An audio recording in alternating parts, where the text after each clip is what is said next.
Okay, this time round we're going to be looking at The Nickel Ride, which is a 1974 movie directed by Robert Mulligan, written by famed screenwriter Eric Roth, and starring Jason Miller. It's the story of Cooper, a fix-it man for the mob who's trying to set up a big warehouse deal for fencing stolen goods, but is getting pressure from all sides and is running out of time. I came to it through a recommendation in Sight and Sound. Oh, okay. They do a monthly column about lost good movies, rarities that aren't available on home video in the UK. When was that article? It was when I had a subscription, so that must have been at least 4 years ago. Oh, yeah, okay. Maybe even longer, maybe 5-6 years ago. And it said it was available in a double bill DVD from America, so I kind of looked that up and added it to a wish list because it wasn't worth the cost of shipping and import tax and all that. And then recently, on a holiday in America, finally added it to the cart and picked it up in America. Oh, yeah, okay. And got to watch it. And it was Very absolutely canny. Yeah, Canny planning. absolutely blown away by it, and really wanted to talk about it. And I think you watched it because I foisted it on you. Yeah, well, it's one of those where you said, "Have you seen The Nickel Ride?" And it's like, sorry, what did you say? Is that a film? The Nickel Ride doesn't even sound like a film. And I consider myself fairly film literate, so I figured I would have at least heard about it at some point in my reading. And in fact, doing the research for this, I went through all my kind of film books. I've got books, gangster books, and books on crime films, from the 70s, 80s, 90s, and even some of the Pauline Kael books. I couldn't find a mention of it anywhere. It's really like gone. Yeah, quick bit of background, I guess. I just had a look on the American Film Institute's catalogue, and they're talking about the actual production. So the dates shooting from autumn 73 in LA, and then it going to Cannes in 74. I think it was received well at Cannes. It was in contention for the Palme d'Or, and then the European distribution just didn't bring in any money at all. So Robert Mulligan was disillusioned, cut out a scene which was supposed to feature Cooper's brother, a couple of scenes, with a whole subplot, released it in the States, and it flopped. And I think it was on a series of flops that he'd had. But I mean, there's a lot of films of his that I haven't seen but have heard of since To Kill a Mockingbird. There's Love with a Proper Stranger, Inside Daisy Clover, Summer of 42, I remember, and The Other, which I actually saw a couple of years ago. Yeah, after watching the video essay and doing a bit of research, I do really fancy The Other now. I think that looks like a really interesting movie. You've seen it, right? I've seen it. I didn't really like it at the time, but it was probably my frustration with the source material. Oh, yeah. It was based on a Thomas Tryon novel, and I haven't read the novel, but I've read one of his other novels, Harvest Home, which was always really lauded when I was growing up. It's, you've got to read Harvest Home. And I read it, and I was kind of bitterly disappointed with it. Oh, okay. And I was kind of disappointed with the source material of The Other as well, so I was kind of judging it by the story and not by the filmmaking. There's a couple of other movies on his IMDb that I fancy, having again seen a few clips of them. Fear Strikes Out. Yeah. That looks really interesting. Yeah. And again, I've never heard of that. And what was the Western? The Stalking Moon. Right. Is the Western they made. Yeah, that from the clips on the YouTube doc that you sent me looked really good. Yeah, it looks really good. Yeah. A name I was surprised by in the credits was Eric Roth, who's like... Yeah. He's one of those names who's so famous these days you wouldn't necessarily have thought he'd be working in the 70s. Everybody starts somewhere, don't they? This is literally where he started. Yeah, it's his second produced movie script. And he went on to make, varied and often interesting movies like The Onion Field, Wolf and Suspect, and then hit the jackpot with Forrest Gump. Yeah, that's it. But then even since then he's been making stuff like Insider, Ali, Munich. I thought not too bad script for A Star Is Born recently. Oh yeah, okay. He's writing Killers of the Flower Moon for Scorsese. Oh right. And he's one of the writers on the new Dune adaptation. Oh right, okay, wow. So, yeah. That's really solid. Yeah, because I think there's a sort of period after this where he's still kind of for hire and ghostwriting, and I think it takes a little while for him to get, and it's another 10-15 years before he gets proper traction. But it's solid growth, isn't it? It's not like a sudden... Well, this is fantastic. The writing in this film is incredible. This is an original script of his, originally called 50/50. That's right. And it was originally, more about somebody who was turning 50, and the whole thing is based in their paranoia and fear about middle age and being replaced and becoming obsolete. Roth was talking about making a film that centres on somebody that has anxiety and what kind of job they would be in that makes that compounded, and obviously being in the middle of the mafia and the criminal underworld with an existential crisis is just going to really, it's going to really affect your paranoia, isn't it? So the next name I've got on my list of notes is Jordan Cronenworth. This is our third Jordan Cronenworth movie. I know. I think it's time to change the name, isn't it, to the Jordan Cronenworth Fan Club or something. Again, my God, like solid photography, isn't it? Just I'd say more than solid. This is a theme we're going to return to throughout the whole of the podcast. It's that something that's considered like a middling pot boiler, just like a fairly forgotten nondescript crime movie, just looks fabulous from start to finish. My God. Jordan Cronenworth, Conrad Hall's camera operator for many, many films in a row, and then started shooting his own. I think prior to this he'd shot Brewster McCloud for Robert Altman, and then obviously he goes on to make films that we've talked about and films that are legendary: Altered States, Blade Runner, Cutter's Way, Stop Making Sense. And this is the same, the production designer that he's working with here. Yes. Is the production designer that also goes on to Blade Runner with him. Yeah. And you sort of see that, once you know that, and you kind of look at the way they've shot LA and this idea that they didn't want to spruce it up and make it a Hollywood version of LA. They just wanted to see the dirt and the grit and the underworld. I was surprised again in that documentary, which I guess we'll link to. Definitely. Yeah, Adam Zanzi's excellent video essay on the making of the Nickel Ride. I think he's gone out and spoke to everybody that was still alive, basically, or like tracked them down, or been in touch with them. It's really informative, and for a film that I hadn't heard of a couple of weeks ago, watched, fell in love with, and couldn't find any data on, to finally find something about the making of it. It was such a relief and so insightful. So yeah, we'll be linking to that definitely. Now he mentions on that Cronenworth had experimented with flashing. Yeah, that's right. It stopped short of saying whether or not he uses it on this movie, but it was odd. It was one of the notes that I made. There's a couple of shots throughout. There was the one scene where Paulie comes to visit Coop at the bar, whilst he's having his birthday dinner. And it's not a flashy shot, but it's a wide shot of the bar, and it reminded me so much of like Vilmos Zsigmond when he used to flash things. Oh yeah, okay. In Altman movies and stuff. It gives them a higher exposure.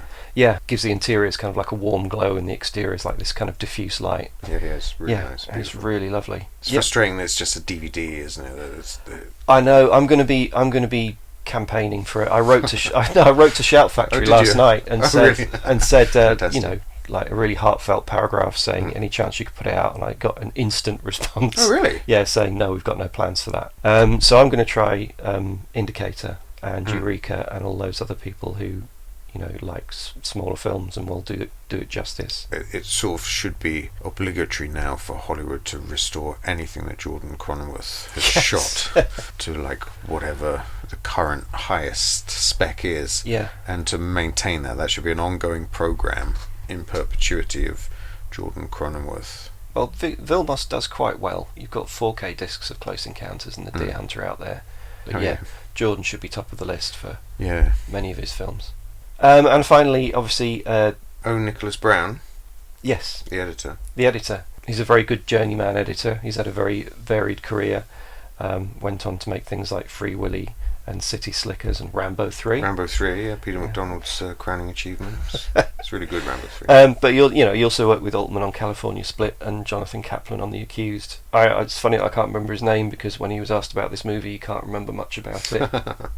So most of the people involved can't remember much about this, except that I didn't really like it very much at the end. Yeah, there seems to be a sort of ambiguity, doesn't there, between collective amnesia. I'd say. And the experience seems good, but I think people were perplexed by the end product, and I can't understand why.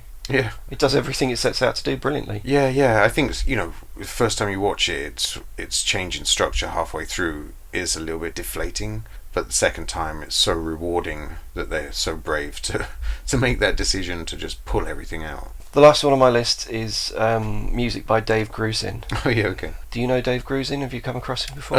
No, I made some notes on the work that he's done, like Mulholland Falls, Tequila Sunrise, Goonies, Tootsie, The Champ, The Yakuza, and The Friends of Eddie Coyle. But he seems a bit like a Lalo Schifrin. Yeah, he's done music for films I've liked, but I've never liked the music he's done for them. He's too light entertainment for me. Yeah, right. And he's the musical metaphor here. He's just strikes the wrong note for this movie for me. I think it starts off okay, and then it's like he just sort of runs out of effort. I really like that stuff at the beginning, which is very Lalo Schifrin with the chicka chicka chicka soul shaker, whatever the hell it is. Yeah, I really like that stuff. It's really. I think the palette of instruments is right, but it's just the music just isn't dark enough. It's a bit too kind of mildly jazzy. I think if you were going for this sort of thing, you would have been better off. You know, if you think about Michael Small and David Shire and the scores they did for The Conversation and and Parallax View. And definitely Klute. Yeah, Klute. It's the same sort of instrumentation, but much darker, stranger music. Yeah, that's true. So we start with the Fox logo in black and white. Black and white Fox logo. Do you think there's any intent behind that? I think maybe it's just a tip of the hat to the old noir thrillers. Because, you know, one thing, my sort of biggest note on The Nickel Ride is that it looks like a 70s movie, but it sounds like a 50s movie. Yeah. So maybe that was just a little nod, because I think Roth is a huge noir fan, isn't he? Yeah. I was wondering if it was just because Fox had so little interest in the film they stuck an old optical on the front. Yeah, just use that one. And then we open with some fairly haunting music and Cooper up early with 4 the a.m. lot in his isn't mind. it? You see the clock flick over. Well, the sun's coming up and he's thinking about the lot. We do optical cutaways to the lot. The block, they call it, don't they? This is one of the 2 times that we actually, in the movie, we spend moments inside Coop's mind. The other one's a sequence we'll discuss in a lot of depth later on. And then immediately after that, we have a very misleading, dodgy scene. I really like the scene. I love the way it's shot. I love all the dialogue. In the lockup scene. Yeah, I really like it. That was the point where I was like, oh my god, I'm really into this. And that apparently was a reshoot. I'm really surprised. I mean, it feels like a rushed reshoot. It's a really badly acted scene. It just feels like I like the way the characters interact and everything. Yeah. You tell Cooper, you tell him. I mean, you know. And yeah, but it just feels really tense and but the tone, panicked and the tone of it's so out of place with the rest of the movie, and it's just such broad acting, and it often feels like, you know, you didn't get enough coverage, so you have to let a take keep running, despite the fact that the improv isn't that good. God, no, I thought it was the opposite. I thought like, wow, they really judged this well. And okay. I love the panic in the scene. You know, they reversing the truck up and they crash into the loading bay. You know, just dent the back of the truck, and you know, there's this trying to get rid of the guns, hide them in the trunk of the car, and this sort of whole panic about what's happening. At the same point, you start to understand that Cooper, who's running this warehouse facility, has promised them something that he's not able to deliver. Yeah, it's a big useful exposition scene. Yeah, isn't it? You can see that's part of the reason it's in there. Oh, that's really strange. I always thought it was the clumsiest scene in the film. And no, that's the point where I was like, oh, nice recommendation, man. This is right up my street. Well, this came packaged in a double DVD edition with one of John Frankenheimer's worst movies. So I put this one on first. And it's like, is this a double bill of bad movies? Okay. Just on the basis of this scene. Went all the way to America to collect this could be really bad. But then it goes back to very, very high quality after that. Oh, yeah, okay. So the whole of the scenes that we can talk through now, the first act is the setup, establishing that Coop is trying to get this block of warehouses and get the deal sorted out, which means he has to go through a police captain, Elias. Yeah, is he a police captain? Is he still a serving officer? I couldn't quite work it out. And some of the synopses online talk about him as a realtor and whether he's kind of, because Cooper says to him, I knew you when you were walking the beat, and we see his police badge, so it feels like he's still a police officer. But it's kind of a grey area, isn't it? Then he's maybe a police There's a line of dialogue later on where Cooper talks about needing him for the protection. Right. Which is the police and the mob protecting the space so they don't get raided by the police. I mean, we're talking about him like as if he's a police captain, but he's a corrupt police captain, and he's in that grey area where he's kind of as much a fixer on that side of things as Coop, isn't he? Elias he's on the fence about this deal that Cooper's so desperate to push through. He's really vague about his commitment to it, and I think that is what starts Cooper's anxiety, because he's promised the mob that he can deliver this, and it's starting to fall apart. When Cooper's off the phone, we're introduced to Sarah, his girlfriend, partner. It seems like they've been together a few years. I get the feeling that they've been. It's still quite a fresh relationship. But I really love the breakfast scene, not just because the leads are great and they're really relaxed with each other. It's got some really lovely but unobtrusive camera moves throughout the whole apartment. You're tracking them down the corridor and then back again and then into the bathroom. It's really, really beautifully choreographed. Yeah, it's nice seeing this photography before steady cam, and Yeah. just do it handheld. It's nice to see like solid camera moves. Yeah, and whoever the camera operator was is a master, because there's so many of these shots where you're tracking along long sections, and if there was dolly there, you'd see if there was dolly. Yeah, yeah. And it's pre-Steadicam, so you've got a genius camera operator who's keeping it absolutely smooth. Yeah, and the grip precise. on the and the focus puller. Everybody's kind of nailing it, aren't they? Absolutely. So we've got Jason Miller and Linda Haynes. This is their introductory scene. We've talked about Jason Miller before. Yeah, but I think there's definitely scope to talk more about Jason Miller. Yes, we basically just kind of patted him on the back for The Exorcist 3 for turning up and delivering something decent. And I appreciate how good he is in the first Exorcist movie, and even though I'm not a fan of the film, but he's really good in this, and this is his only leading role, and he's fantastic in this. It's crazy, isn't it? Yeah. I mean, it's if you're just coming to him knowing him as an actor, and that's all you knew about him, and you look at his list of credits, you think, oh, it must have been a disappointment that he didn't have a bigger career as a lead. But it's quite heartening that he had a whole other life as well. I mean, I didn't realise until I looked into this that he won the Pulitzer Prize for a play. And the Tony Prize as well. And the Tony. Yeah, the same year. So 73, he was nominated for an Oscar, won the Pulitzer and the Tony. That's not bad, is it? He also got divorced in that year, so maybe you win some, you lose some. Swings and roundabouts, isn't it? I mean, it's great to look at him at the beginning of his career. We've looked at him at the end of his career, but here he just shows so much promise. He's got this incredible screen presence, and he's kind of relaxed in every scene, even when he's paranoid and losing his mind. It's just the confidence on screen is there's never any overacting, considering like the spikes and anxiety that the character's going through. And physically inhabits this weird space where he looks like he could be anything. Well, he was 35 at this point. Yeah, he looks about 70 already. Well, it could be anything between 35 and 55, but he's kind of like an optical illusion. You could put him in any role in that age range and he'd be perfect. I don't know too much about him outside of the couple of movies that we've seen, but I think what I understand is that he was pretty disappointed with the reaction that this film got, and I think that made him pull back a little bit from Hollywood. And then I think he was trying to adapt his play, and it took a long time, and eventually he just moved back to his hometown of Scranton, Pennsylvania, and set up a local theatre company, and was just kind of entrenched there. Again, that doc says that he was disappointed with Hollywood generally. I mean, it's easy to imagine, after The Exorcist, you'd be offered every kind of horror role and Didn't everything. he turn down Taxi Driver to do this? Yeah, which everyone is saying was a terrible mistake. But if you didn't like the material, you don't like the material. Yeah, sure. And I can imagine, after you've got a role like this, which is very, very different to Damien Karras, that and it doesn't go down well, then you would be bitterly disappointed.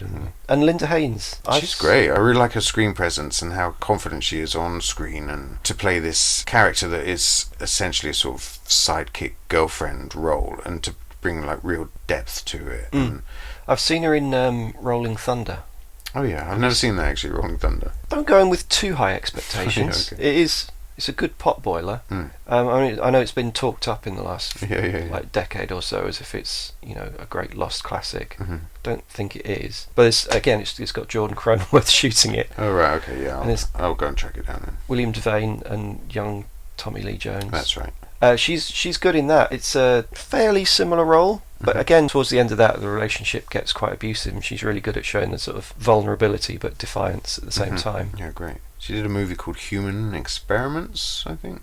Right. Which I've never seen. Obviously, I'm just looking at her IMDb, which I think is like a woman in prison exploitation type thing. And then she pretty much retired after that. I think Brubaker was her last movie. Oh, yeah, okay. Oh, that's a good movie. So I think in terms of the movie time, I think we're somewhere around 6 a.m. and Cooper's dressed and out on the street, ready to start his day. And it seems a little unusual that he's out so early, but we see later on just how much attention he gets once the day kicks in, and he's surrounded by people constantly like asking stuff from him. So to have this quiet hour or so to himself actually makes a lot of sense. There's already a peddler with a mobile case of chest of a salesman. Sort of a load of crap basically that he's trying to fence off. So we walk along the quiet LA streets just after dawn, and we end up at Paddy's Bar and Grill, which these are some of my favourite scenes. You've just said that these are some of your favourite scenes, but they're also some of my favourite scenes. Yeah, me too.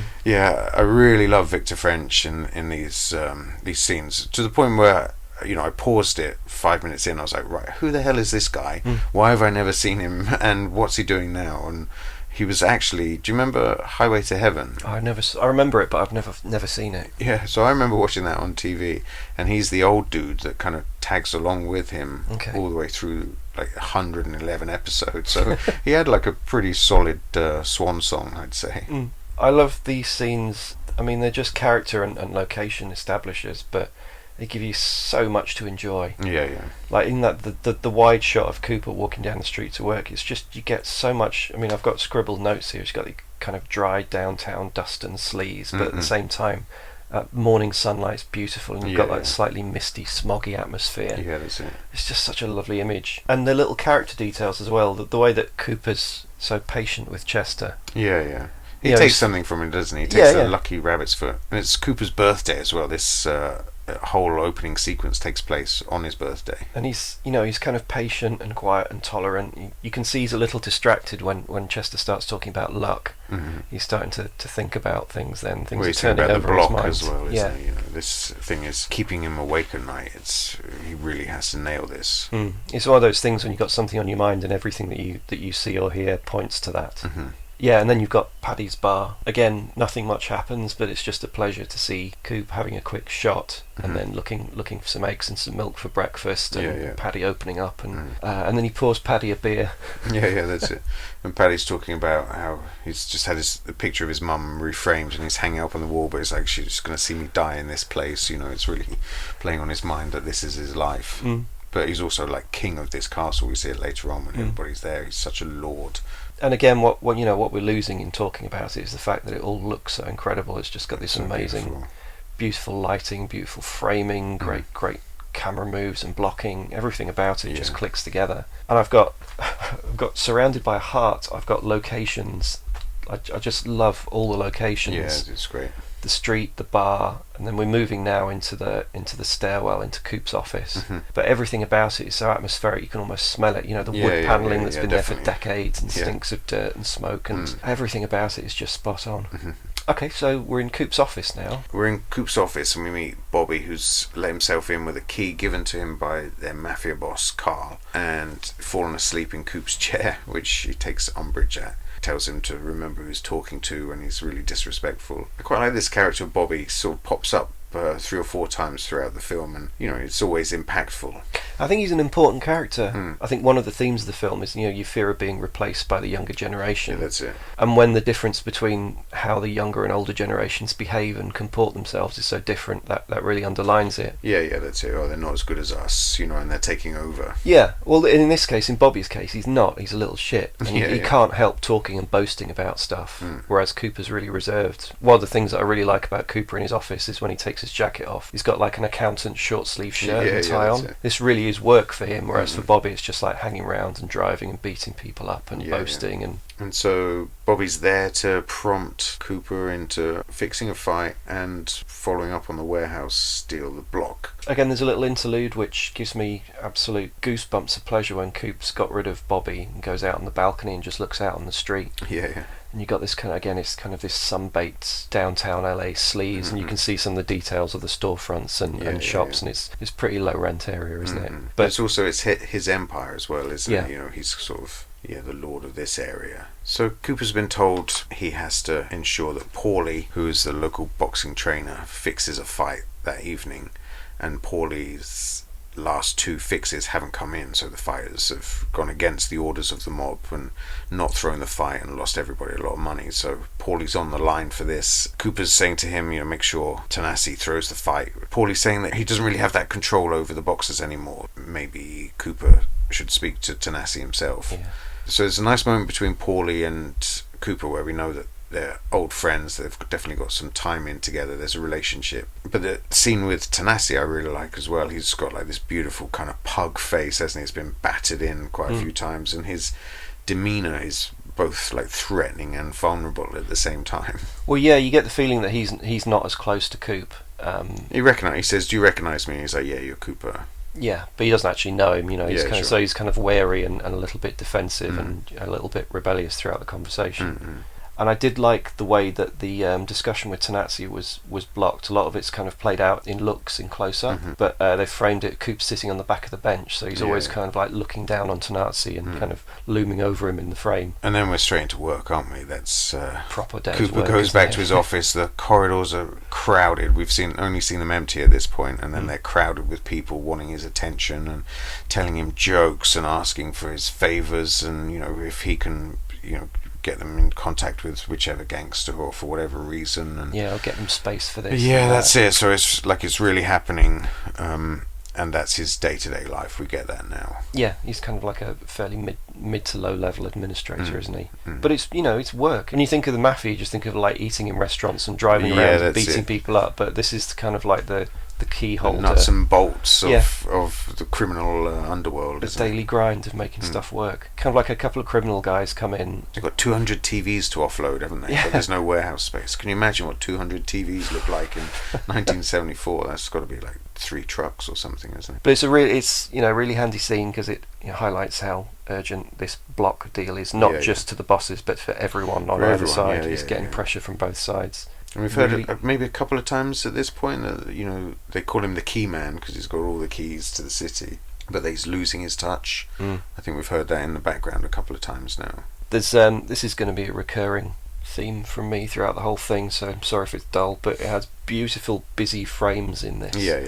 Just where you've got everything positioned perfectly. You've got your interesting objects in the foreground, stuff on the desk, and then you've got somebody who's the main object in the right, and then some really interesting stuff. There's a moment where he sits back in his chair and he just moves perfectly into the composition, because at one point you're like, oh, it's going to be obscured, it's going to be and then it's like he lands perfectly in frame. So pleasurable. If you like 1970s photography, this is the movie for you. For sure.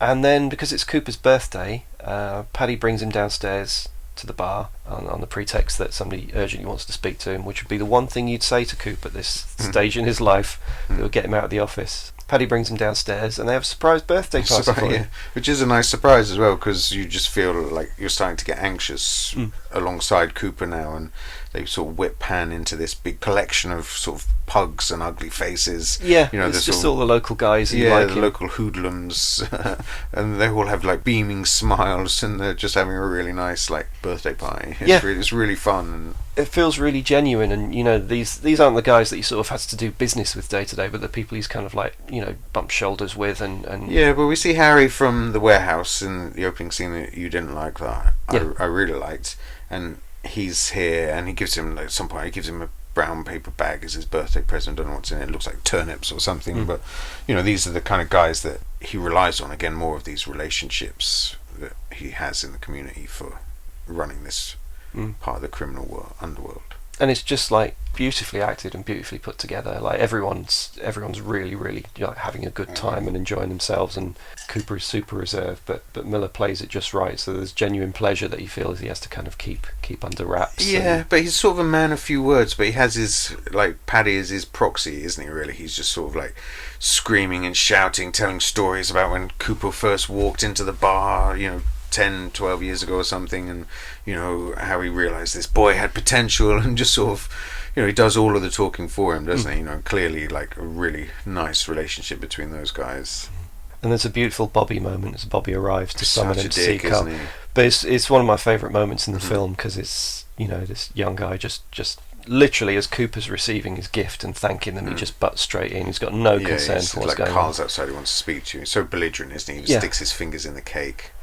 One of those things that just locks you into the character when Cooper just grabs him by the scruff of the neck, and it's just a brilliant character moment. You see how steely Cooper is, and you understand how even if he's amiable and very relaxed and stuff, he still does have that steel in him to command things, and you can see how he's held his post just by grabbing Bobby by the scruff of the neck and saying, you're going to stay here, really, you're going to eat some cake.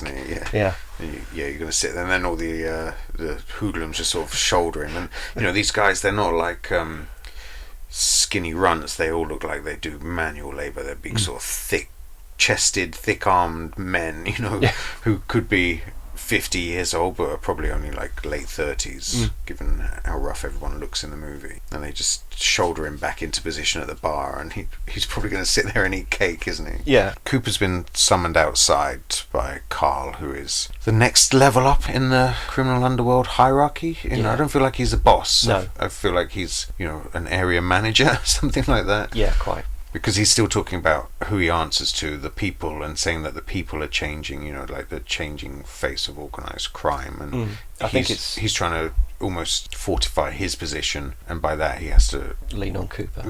Exactly. Yeah. The people say, look, check the block. I say, what for? I know Cooper, I know the area, that's all I need to know. What have I got to see? A lot of years Cooper says something, it goes, period. Right, Cooper? You asking or telling? I'm telling. They don't want to hear nothing. You can't talk anymore. All they want is yes, no, right away. Look, it takes time to make a deal. You gotta handle with the guy. A few laughs, couple drinks, couple ladies. It takes time and it takes patience. Like, I don't know, huh? They don't want to hear that, these new guys. Young guys. Razor cuts, wide ties, goddamn bookkeepers. And lawyers. What the hell do they know about the streets, Coop? You can hear from Carl that things are changing in the hierarchy, and in the same way that people in the lower echelons, like Bobby, are coming in who have no regard for the things that have been built up over decades. Then you have people in the higher management as well who are coming in and doing the same thing. Yeah, changing the old systems. Yeah, it's interesting. I do like the way that this scene and the interactions between Cooper and Carl build up this kind of idea. I mean, it's something that's always built up and often cut down. The idea of this honour among thieves, no matter what's happening at the top or the bottom, there's going to be some sort of solidarity between Cooper and Carl. There's going to be an understanding. Well, it builds that up, but it kind of pulls the rug out as well. I think the end of the film shows that Cooper was right to be paranoid and wary around new faces and the old faces. There's a really nice, I'm sure you saw it as well, that really lovely inventive kind of, it's not that long, but it's like a tracking shot as they're walking along, and you've got the Cadillac alongside them. It's nice. It's really nice, the kind of like the dull brown background and the vivid car in the front. It's really nice that the car maintains pace with them as they're walking up on the loading bay there. It's just a really lovely composition that just rolls. There's a really nice bit of dialogue there, which again I think is worth quoting. Lots of changes. Things, they just aren't so easy. Like friendships, they just don't go so strong anymore, Yeah, we go quickly from Carl and Cooper to Carl and Cooper when we go straight to the boxing match where we know Tanassi's supposed to throw the fight. It seems quite jarring that you're back to Cooper and Carl again after you've just been with them, but I guess there must have been a deleted scene in between one of the scenes with the brother. Yeah, maybe. Because there is supposed to be some time passing. And interesting, they don't even show the fight, they don't show the fighters, they don't show the ring, we're just backstage, we see Cooper talking to Carl about the block again, and Carl throws him the curveball of bringing a protege for Cooper to train in the business. Taylor from Tulsa. Yeah. He's so out of place, it's so random, and he's like, everyone's into a browns and really kind of muted tones, and he turns up in like double denim with like a giant marijuana leaf on the back. He's wearing like a sequined #1 t-shirt, a cowboy hat. He's like so out of place, but he's so good as well. I really love Bo Hopkins in this. Yeah, I just love it that he still turns up in that gear. I'm sure in Tulsa he probably blends in a bit better, but rocking up in LA, he just really stands out. And his manner is completely different as well. These kind of old boys are very muted and very calm and measured in their sort of discussions and what data and information they share, and he's just talking, isn't he? He's on constantly. He's a tap that's running.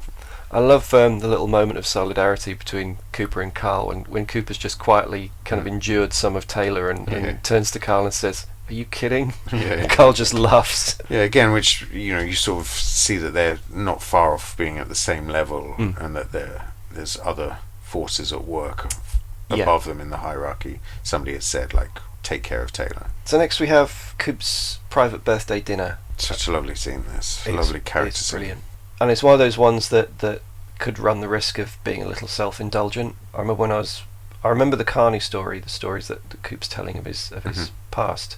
I remember them from the first viewing, and the second time around I was imagining that it would be much longer than it was, but it's really nice, it's really precise, it doesn't meander, it doesn't get sentimental. Yeah, and it's not about him being overly nostalgic. It's not like him talking about the good old days, but what he does do is sort of place himself back into that moment and just kind of relives it. Yeah, for other people's enjoyment, though. Yeah. It's part of the fun for Paddy. You know, him and Sarah put on this kind of little act for Paddy, who's like paralytic at this point. You know, Cooper was only at his own birthday party for about 3 or 4 minutes. Yeah, he's been drinking all day. Paddy's been there celebrating Cooper's birthday all day. But it's everything about it just clicks perfectly. I mean, you know, Miller and Haynes are just kind of like sparkly and enjoying each other's, you know, just really bouncing off each other nicely. But again, everything about it, technically and visually, is great. You know, it's a lovely location. I always like kitchens and bodegas and stuff like that. There's the scene in Altered States that we talk about as well, where they're all around the dinner table there. Do you think there's anything in the present that Sarah has got for Cooper, which is his old watch? She's had it repaired, and if there's something about time running out, or because Paddy has also got him a clock. You know, his 2 presents on this most crucial of birthdays I guess. are all time related. So. Yeah, I imagine if I don't know if it's still supposed to be his 50th birthday as it was in the 50/50 script, but yeah, I always thought it was his 40th. It was a significant birthday. Yeah, sure. But we start with a clock ticking as well, don't we? Or the clock flapping, a 70s clock flapping over the time, and this is the 3rd clock that we've seen in the first 40 minutes. Well, this scene, what I like about it is that we feel like this is it. This is this intimate moment. We're spending time just with these 3. You know, maybe it'll play out a little bit longer, but then there's a knock at the door, and the whole thing is turned on its head by the arrival of Paulie. And I thought it was really nice visually the way that you go from this kind of lovely warm interior kitchen space out into the dark sort of dead bar after closing time. Yeah. It was the wide frame of the bar that reminded me of Vilmos Zsigmond, not of the more sort of flashy stuff, no pun intended, not of the more sort of show-stopping stuff that you see in the Altman films, but I say down to earth, but the stuff that you get in Close Encounters and The Deer Hunter particularly, where everything is fairly, you know, it's authentic, isn't it? Yeah, it's low-key and authentic, but it's just got this magical glow at the same time. It's got a great feel. Yeah, warmth. Yeah, and I'm always slightly puzzled by the exchange between Paulie and Coop in the bar, because Coop, you know, is very reassuring, says nothing will happen to you. Yeah, but he tells him to get out of town, doesn't he? He's basically saying that he'll shield him, but he needs to be out of town as soon as possible so that he's got time to fix everything. I think Cooper at this point is still confident in his position of influence. Yeah. Next morning we see Cooper going back to the office to just sort through his the payments, aren't they, from local businesses, protection money, you know, payment for services. It's just envelopes of cash, gangster cash. Yeah, sorting through the racket money, trying to get through daily business with Turner just kind of buzzing around in the background talking He's shit. got a rifle as well. He said he's bought for his brother, as if he's trying to intimidate Cooper. But it's nice that this is the first time that Turner's come to work and spent time with Cooper, and Cooper kind of gets up, leaves the building, Turner tags after him, and Cooper just says, just wait there. Just wait here a minute, a bus will be along shortly, and just leaves him. It's the first day at work together, and he's no time for him whatsoever. Yeah, but what I like is Turner's reaction to that. You know, he's not pissed off about it. He just, he smiles, seeing how the other man's outplayed him, you know, and just sort of points a gun finger at him. I like Turner all the way through this, all of his kind of dialogue with Cooper. I think he's a really nice counterpoint to him, and he has that look on his face of somebody that's just enjoying the game almost, of you know, trying to outwit somebody that's much smarter than him and much more experienced, and he enjoys playing the game. He doesn't have to win, he just kind of likes being part of this stuff. He's enjoying, that's it, it's the tenacity almost, is to maintain is more rewarding than to achieve. Coop goes down to meet Carl at the pool. Again, more great Carl dialogue. Yeah, let's hear it from the man himself. Down again. Not much. Down is down, Coop. Shrinking all the time. It'll go up. Yeah, I keep saying that. 2-3 years now. This goddamn city is dying, all of it. It's drying up. Like a corpse. Sections are choking to death. And then at the end of that meeting, just as Coop is heading off, Bobby can't help himself, can he? He just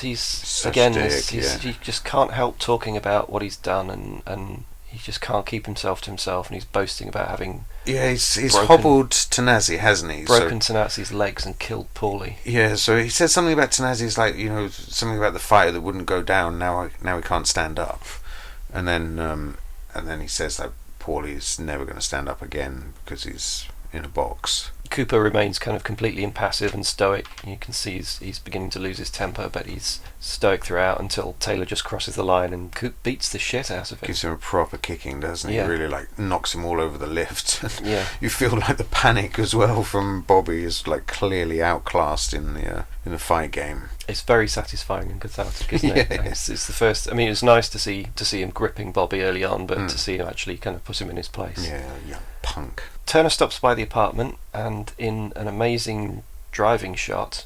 Don't you think just that moment where we're in the apartment with Cooper and Sarah, and she's bandaging his stomach? Yeah. I didn't get that. Why he needed a stomach bandage all of a sudden? I'm guessing Bobby got a couple of punches in or something. Well, we don't see. All we see is him like a rag doll being like slapped down, and it just doesn't look like he gets anything in at all. No. I guess it's puzzling. I mean, maybe there's something that was cut that we missed. Yeah, it's a really nice driving scene. Sorry, I interrupted you there. No, it's okay. It's a really nice driving scene of Turner just talking and talking and talking. But the fact that it was, again, this is something about the authenticity Mulligan was going for with this, is that you don't get any process shots, do you? You don't get any kind of back projection or any of the shortcuts that you could do. No, on Adam Zanzine's video essay, he talks about how Eric Roth had written that scene that day, and Bo Hopkins had to learn all of that dialogue and drive the car at the same time, and he said he was quite nervous about pulling that off. Yeah, with a massive rig strapped to it on the side. Yeah, that's and it's thundering through the streets. Yeah, it's a busy street. I mean, they must have had to have blocked the lights to get that long, continuous shot. Yeah, I don't know. It's lovely though, isn't it? Yeah, it's country amazing. western music playing as well, which is really funny because it's like super annoying. And beautifully exposed as well. To get the foreground and everything absolutely sharp, and then still got that amazing background detail. Soft focus lights and all that. He's not really saying much though, is he? He's just talking about his life, and how he thinks his father would like Cooper, and they'd probably get on because they're men of few words. And yeah, he's trying to talk himself into thinking of Cooper as a father figure, that sort of thing. Yeah, but I think as the audience, we're supposed to be with Cooper, who's really wrong-footed by this, doesn't know what's going on. He's starting to, his paranoia is starting to creep in, and his anxiety is creeping in, and the next few scenes of him, because Turner said we have to go to your office to meet Carl. Carl's not there. Cooper's on his own. He hears Turner walking around the corridors, and then he just comes in to use the toilet. Carl does eventually stop by, and he explains that the latest... The mob are going to agree the extra 10,000 that Elias has asked for. Yeah, but the key line for me for Carl, which I'll come back to, he says to Coop... You see, the only worry is the pressure. You're like a computer, and we can't afford to have it break down. I do think it shows some awareness on the part of Carl and his superiors that they know that Cooper is not necessarily responding as well to this pressure from all sides as he could do. He is starting to get paranoid, and it is starting to affect his judgment and the way that he's doing things. Yeah, that's it. I mean, we're side by side with Cooper, so we're seeing this whole experience from his point of view, but if you imagine looking at him from the outside, maybe they could see that he's starting to unravel. And indeed, he's paranoid enough to get him and Sarah out of town. And there's a long kind of moment on the highway where he feels he's being followed and quickly pulls off to one side and pulls his gun, and it's just a car passing. Yeah, that's it. And he finally admits to himself and Sarah what's bothering him. What is it, Coop? What's happening? The business is off. No people, no faces. Things change. No blood. Things change. I'm tired, I can't think straight. I like the way that it was lit by the red tail light. This kind of like hellish red light. Yeah, sure. I was wondering, what was the first movie where that was consciously used? Oh yeah, okay. Because you see it a lot in, obviously in Goodfellas is the one that comes to mind first. But I wonder what the first movie to use the red tail light of a car as kind of mood lighting for was. Maybe it was this. It's a good trick, isn't it? It's a really good trick. Okay, so yeah, sorry, I was just backtracking slightly there. Now we're at the cabin, which is absolutely idyllic Yeah. visually. I mean, you get sort of 1 minute of peace, don't you? Where they get to the cabin, they open the windows, they go for a moment. Yeah, they rest. They go for a little row across the lake. It all seems like, okay, now he's going to breathe and relax. And when they get back to the cabin, there's just like muddy footprints, and his gun has I've gone. got a note scribbled here with a circle around saying "such a brief interlude." Yeah, exactly that. I mean, for me, it's like slightly long, but I think, you know, this is the thing with the film. A sequence like this that seems overly long, actually, the point is that it's not about narrative storytelling, it's about character storytelling. And as he's sinking into his anxiety, that what's really nice about this moment where they take him from the city and out to the countryside is you see how much he feeds on all of that energy of all those other people and how much those relationships mean to him. And when you just leave him out in the countryside by himself, or just with his girlfriend, and he has none of that other interaction, he just starts spiraling, doesn't he? That's it, how his mind starts to go. And I think first time you see the film, it's a little bit deflating to go from all of that energy and vibrancy into this, you know, it's picturesque, but you know, it's pretty boring as well. Yeah, and then an intruder in the cabin, and then this is something that used to be like Filmcraft 101 that seems to have been lost a bit these days. Is that the film is quite, you know, smooth and controlled, and the camera movements are perfect, but then when you want to increase tension, then you go handheld. But it seems to have been lost in contemporary grammar. Do handheld for everything now. Yeah, handheld for everything. And there's a really nicely edited sequence where Cooper's just kind of looking through the cabin, to see if there's anyone still there. Exactly. Yeah, but you really keep cutting back to a shot of Sarah waiting, which I think they must have done in one sort of long push in on her, but you keep using sections of it just to see her response. So Cooper's paranoia crescendos with the muddy footprints, and he bolts out, leaves Sarah behind, goes and gets a shotgun, goes and gets new locks for the doors. And we see him kind of fix that stuff. He's quite manic fixing that stuff onto the door. Yeah, and at the same time he's getting more and more tightly wound and not actually telling Sarah what's going on. Yeah, at some point he says to her, you know, I shouldn't have bought you, this is a work thing, it's not fun. And she's like, yeah, I know. And then I think we get the sort of penny drop moment, which I think we get it maybe a second before Cooper does. For the first time, we're a step ahead of him when he goes to the lodge to speak to Elias about the deal, and there's nobody at the lodge at all. He's just been sent out to the countryside and left here. At that moment, for me, that was kind of wind out of the sails. I really felt for him then. Yeah, and you would have thought that would be the point where you just head straight home and try and iron things out, wouldn't you?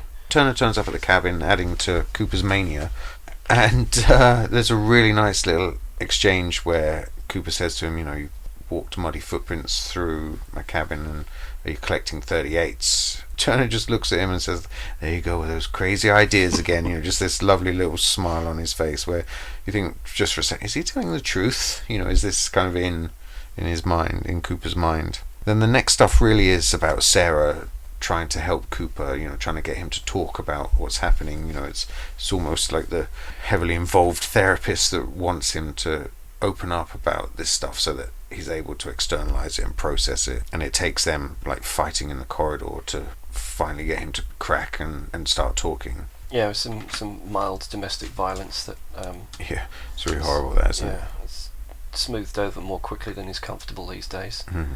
I mean, obviously we're assuming that you've seen this movie. I can't imagine anyone getting that like an hour into this discussion. This sounds good.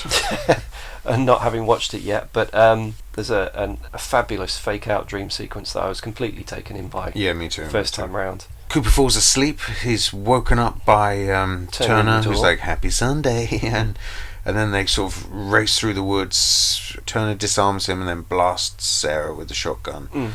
And then we see Cooper desperately trying to revive her, and then he races back to the cabin, and we get a whip pan to him still sat asleep. Yeah, that's it. Yeah, I mean, again, it's beautifully shot and blocked. All the kind of chase and the violence is shot in these kind of like tight, loose handheld close-ups. I wonder if they were shot kind of further away and shooting with a telephoto or something, because you got that kind of flatness, cropness to it. But yeah, it really works. It's one of those things where it's a great change of technique. Yeah, it's really jarring. I think the first time I watched it, I felt a little bit cheated because Sarah's death had such a big impact. I really felt gutted that this innocent bystander, very sort of positive spirit, been blasted in half by a shotgun, and then she's suddenly alive again. I felt like it was a bit of a cheat, but on second viewing, I just felt like I was totally in Cooper's anxiety, his state of mind. Well, that's what I think the important function of this sequence is, because I'll come back to this again. I keep hinting at some great revelation at the end of the discussion, but I'll come back to this at the end. Yeah. But it really puts I can't wait for your closing monologue. It puts you absolutely in Cooper's paranoid view of events. Yeah. And it colours the way that you think about everything that's going on. Even though you know it's a dream sequence, before and after this, you kind of accept it as if this is the level that events have reached. That he really is in that kind of physical danger. Yeah. And you go home thinking, oh my god, he really is in that level of physical danger. You don't actually consider that it's a paranoid fantasy, that it's something that he's dreamed. But anyway, that kind of drives him back home. Yeah, but there's a lovely moment after he's woken from his dream, and he's looking at her, and you can see that he knows he's responsible for her, and that he's dragging her into harm's way because this deal is slipping through his fingers, and it's a really precarious situation that she's very close to. No, you're absolutely right. So Elias didn't show at the hotel. And Coop heads back, and the first place that he goes when he gets home is to see Elias at home. Yeah, I mean, he tells Sarah to pack, or not to unpack, in fact. He says, don't unpack, we're going to Vegas tomorrow. Just need to sort this out now, once and for all. But then this, oh my god, this is gutting. This scene where he goes to see Elias, and Elias just says, like, the deal's not happening, Cooper. And it does say quite a lot about the amount of authority that Cooper's lost, in that he can go and see Elias at home with his family there in bed, in the middle of the night, and Elias is nervous, but not too nervous to tell him. He just, Yeah, it's like Cooper is the last one to know this, that his time's up. Cooper says, how am I going to tell Carl? And Elias says he already knows, and you realise that Cooper's out of the loop. Elias can't even be bothered to finish the sentence. He just says, and then he's like, no, I've got nothing, I'm just letting you go. Then it's the station. Well, yeah, then there's a whole slew of scenes which come and go really quickly. You kind of don't appreciate them the first time around because you've gotten into the mood of the thing. You just want to know what's going on, don't you? Yeah, you want to know what's going on. You want to know what's happening next. But if you don't stop, you've missed some of the most beautifully photographed stuff in the entire lovely. film. The whole thing, it's like a cinematographer's montage reel, isn't it? Yeah, So it's gorgeous. incredible. The beautiful kind of burnished, and I wonder if it was flashed a bit as well in the railway station. And then the kind of red, white, and blue of the cars in the wide as it's pulling away, and then you've got the dive bar where he sees injured Bobby just out of hospital. Yeah, really short scene, but just really nice. And I mean, this thing where he puts Sarah on the train to get her out of harm's way, and then we're like 10 minutes from the end of the film, like it just races through to its conclusion. But all of the stuff that we see is fascinating, and it moves through it at quite a clip. Yeah. But it's all great to look at. The tracking shot through the hotel, where he's looking for Turner, around the corner and onto so the phone, good, and into the lift. The bar interior, and then finally finds Carl in a restaurant. Just backtracking slightly, I did like the fact that Bobby was slightly penitent and trying to make up for being such a dick in the past. Yeah. He's there in the bar, isn't he, by himself, but his arms in his sleeve. Lost his job. Yeah, his face is all battered, and he's like, do you know anyone looking for a driver? It's back to square one, isn't he? And then Coop finds Carl in the restaurant. It's a lovely high-end scene. restaurant. So good, because I think Coop goes in believing one thing and comes out believing another. And he's wrong. But I think this is something I only realised watching the film again last night to make final notes and polish and stuff. I think there's a possible way of looking at this where Coop isn't in any danger at all. I'd always felt that the way that Carl calms him, the way that he it's brilliant, talks, really convincing. Yeah, and you're absolutely convinced that, the first time that you watch it, you think, yeah, Coop is in a really dangerous position. Yeah, he's gone too far, and Carl's pulling him back and just saying, calm down. Pulling him back and saying, you'll be fine, don't worry, but lying to him. Yeah. And that's the whole thing about honour among thieves. There's no such thing. He's just been lied to, and there's an attempt on his life in the very next scene. But what if you look at it from another way? Like, so much of the film is from Coop's point of view that you take on his paranoia. Yeah. Particularly with the dream sequence where you think, okay, well, this is the level of violence and danger that we're at.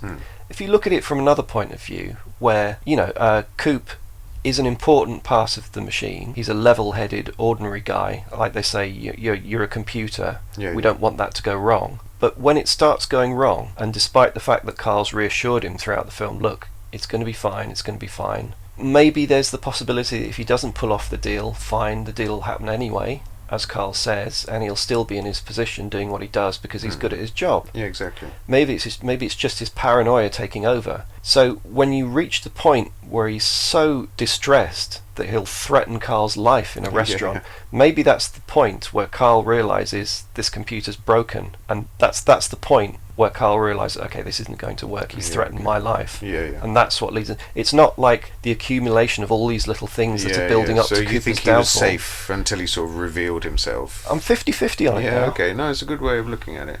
It only literally occurred to me last night when I was making notes on all the things that Carl was saying and then realising that the dream sequence affects so much of how you perceive the film. That it occurred to me that's possibly a valid way of looking at it. What about this idea that Turner is operating on his own because Carl says that he's left, everybody says that he's out of town, but he's still, maybe he just wants to, because he's probably not a very good doesn't make a good contribution to the business, so maybe he is being sent back to Tulsa and just on his way out wanting to... Well, it could be. I mean, I always thought that was just an outright lie from Carl, that Turner was there to step in. You take on Cooper's paranoia, so you think, right, well, Turner's there to take him out and take his position. There's no way Turner's up to the task of running that kind of empire, is it? But, he's just there to be there to kill him if need be, just to always be there nearby, hanging around for that to happen. But I don't know. I always thought it, when I was watching it initially, I always thought that Turner was still around, and that was just a lie from Carl because Carl's been stringing people along all the way through. Turner's place in my sort of second theory would be, that he just got called back. So look, we need you back to do what we were talking about. This has suddenly gone off the rails. Yeah, I like that idea of Cooper was probably actually safe because Carl's rationale for, if it doesn't happen this week, then it'll have to happen next week or the month, but it's going to happen because we need it. Coop's skilled and he's a good negotiator, and he has all those relationships at ground level. Yeah, and it would have been helpful if he'd been able to broker the deal through, but if he can't, it doesn't mean it's not, you don't have to throw the baby out with the bathwater. He's still very, very good at his job theoretically, and he would be able to manage the whole thing even if he hadn't pulled it off. So I think there's a way of looking at it where you might think that it's Cooper's paranoia is... That's it. Well, then if you put the plot secondary to the character, and it's about the character's anxiety and how that affects his ability to make decisions and to be judged, to have good judgment, and ultimately leads to his death. And so Cooper has left the restaurant, and I think he believes that Carl is sincere about them meeting up because he's had a shave, he's putting his aftershave on, he's ready to kind of go out and meet up and kind of get back to business. When we see Turner step out of the shadows and with a silenced pistol and just start blasting, he announces himself, doesn't he? Which it's not the best move for an assassin. He's not brilliant though, is he?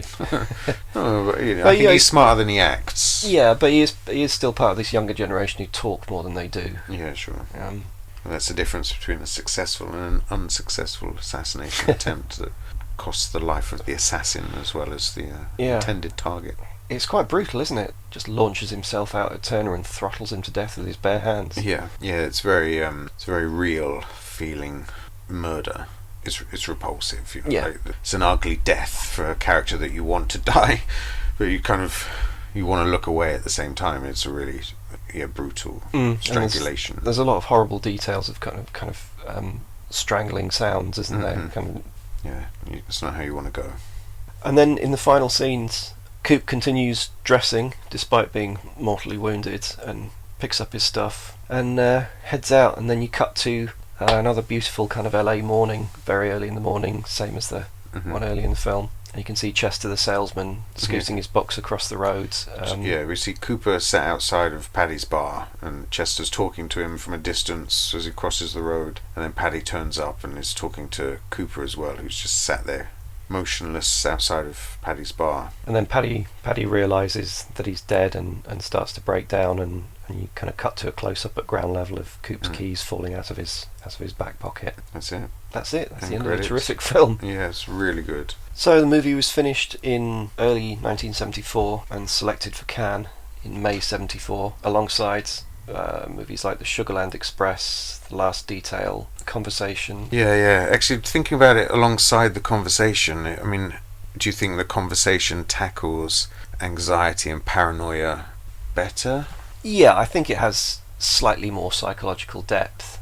This is really subtle. I think you could easily view it without even looking at the anxiety of the lead character and just feel like the pressure. But I think if you view it again with your sympathies tuned into somebody suffering anxiety, then I think it really comes to life. I mean, it's weird. When you look at it amongst the company of those other movies at Cannes, I personally would rate it. I like it more than Sugarland Express. I think Sugarland Express is visually very clever, but I think it's a slightly lesser movie, or I like it less anyway. But I think it definitely sits comfortably with The Last Detail and The Conversation. Yeah, it's it's head and shoulders with those. I guess it's indicative of how good a decade the 70s were. Yeah, sure. There's so many good films that something has to get lost in the shuffle. I guess, yeah. I'm very, very sad that it's been so thoroughly lost. I mean, it's literally dropped off the radar completely. It's my, prize selection for this podcast so far, in that it's the most obscure, I think. It's such a shame because it's such a solid piece of work. I can't see any reason why it should have disappeared. I think that's the most frustrating thing. If there was something in it that was dated really badly, or if there was just some element of it that failed. Yeah, I think part of the reason, what it needs is recontextualizing. It's still being viewed as a minor 70s movie, and the DVD that I bought this with is partnered in a 2-disc set with one of John Frankenheimer's worst movies. The Nickel Ride should be being shown in double bills with, if not the Friends of Eddie Coyle, then maybe The Conversation. And it should be perceived to be a film of that quality, but it's not. It's seen as being just like a throwaway bargain bin release, and I think it needs reframing as a quality film. Didn't Tarantino project it for a festival like 20 years ago or something? Yeah, it was one of the films in his first kind of Quentin Fest shows in Austin, Texas in '96. But the thing is, it's like, I mean, this is purely my point of view, and I know it'll prove unpopular, but I think Tarantino likes everything, and I don't think it necessarily helps anything that much that Tarantino shows it. I wonder how you get it back onto the radar, how you make it part of the film conversation. It's beginning to pick up traction online now. Oh, is it? Yeah, I mean, last night looking through to get like screen grabs and stuff when you put together the YouTube version, but there's quite a lot of blogs have picked up on it and really? film Okay. sites and stuff. So I mean, hopefully it'll pick up some traction. I would love to see it restored. Let's wrap it up, shall we? I have to say, given its non-existent status and how much I enjoyed it this second and third time round watching it, I'd have to give this the highest recommendation, that people just rush out and try and view it. Yeah, I mean, I think I'm gonna have to look far and wide to find a copy, but yeah, that's it. I'm gonna probably trawl eBay and start scooping up DVDs to hand over to people and tell them not to give them back, just to keep paying it forwards. yeah. And I think this is probably, of all the films that we've watched, the one where I really have to thank you for selecting it, because I think I messaged you when I was like 10 minutes into it. I paused it and I was just like, what is this? This is incredible. Why have I never heard of it? Why is it so good? What's going on? Like I said before, I'm fairly sin literate. I've never heard of it, and it's, I don't know, like if masterpiece is the right word, but Yeah, you don't want to come to it expecting... Yeah, that's it. You don't want to set off all the fireworks and then disappoint every other person that goes to watch it. Or maybe if you take into account the fact that we both like 70s cinema very, very, very much, and that's probably why it's ticking a lot of Two boxes anxious middle-aged men watching a film about an anxious middle-aged man. So yeah, I mean, absolute highest recommendation from me. It was the best thing I bought when I was in America. Okay. Really, really excited when I watched it. I was like, oh god, this is like Yeah. this is like bottom of the list, and it's amazing. Yeah, definitely. I mean, if the point of what we're doing is to draw attention to lost classics, then this is the definition of that. Yeah, absolutely.